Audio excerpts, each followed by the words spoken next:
Iranian media reports claim that Tehran is now seriously considering blocking the Bab al-Mandeb Strait. Iran Observer, citing informed sources, reported that Tehran may move to shut down the strategically vital narrow waterway that connects the Red Sea to the Gulf of Aden if a new war breaks out in the Middle East. Tehran has reportedly indicated that Bab al-Mandeb could become a second front if regional tensions continue to escalate. According to the reports, the objective would be to trigger unprecedented energy shortages and soaring global oil prices, increasing pressure on the United States and forcing Washington to reconsider its current stance toward Iran.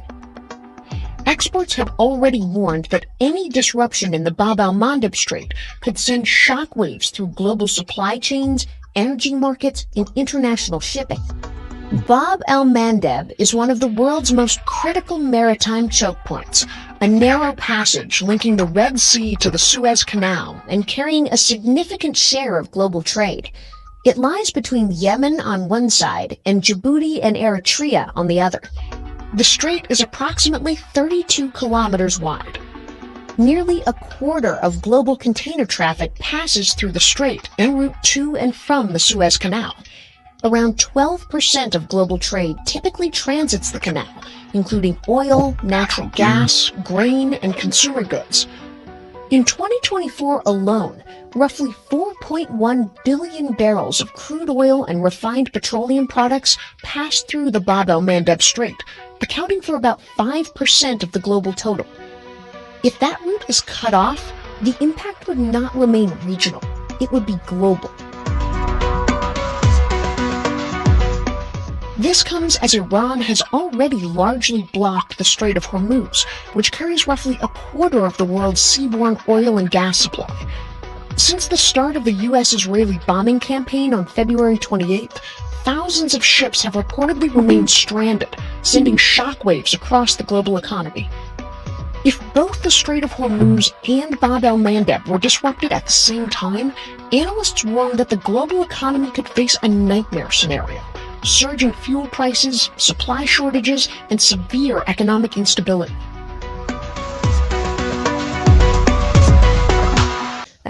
Whoever manages to maintain control over the vital Strait of Hormuz is also in a position to, should the situation demand it, exert a significant degree of influence over the strategic Bab el-Mandeb, as well as those countless individuals who gather together every single night within the streets and public squares located across Iran, loudly calling for persistent resistance and direct confrontation with the United States. Now, on the other hand, today you see the kind of discourse exchanged between administration officials and members of Congress. When the Trump administration engages with them, the insolence and insults that are traded, and the fact that this administration has lacked achievements and must not be held accountable. Consider the troubling fact that the government accuses the military of lying, or our elected officials of dishonor. We need to see if this scene is taking place in Iran, or if we look at this fundamentally, the path that Mr. Trump is currently pursuing is entirely inconsistent with international relations, the international law, and the observance of the core principle of national sovereignty. In reality, it amounts to nothing less than total submission. No nation would submit to such bullying, illegal occupation, or cruel hegemony. Those dark days are over. Still, naturally, it also unveils a rather bitter and harsh reality for those within the Iranian resistance movement, namely that the United States of America, acting not merely as a first-rate power, but rather as a global hegemon, has consistently remained deeply committed to achieving these specific objectives, all the while carefully maintaining the thin facade of upholding what they refer to as international norms. Fortunately, Donald Trump does not choose to abide by these statements from Iran's top leadership.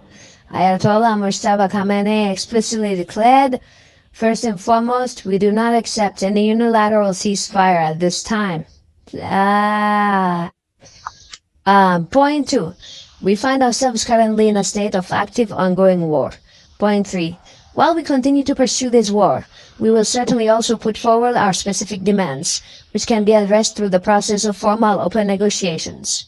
But we have put forward our demands and expectations, and these demands and expectations are incompatible with America's hegemony and, so to speak, its bullying. Negotiation is a process where one side is the American police, and the other side is Mr. George Floyd's neck under that policeman's knee.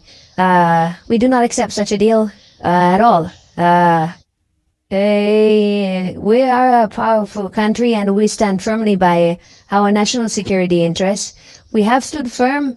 Now we are demanding compensation and pursuing an admission of responsibility for the attack on Iran in these potential negotiations, which will indeed happen. In other words, once we have solidified our victory, the other side must accept the consequences of their actions, namely the attack on Iran and the damages they have inflicted upon us, and they must abandon the path they have followed. If there's a disagreement, it must refer to those officials who are, in common parlance, called capitulationists. If they know who these officials are, they should identify them to us. The parliament, the government, and indeed the people will certainly take action against such officials. But I find it's unlikely that such a position exists, or at least it is not within the structure, unless there are those outside the structure who are seeking to make Iran submit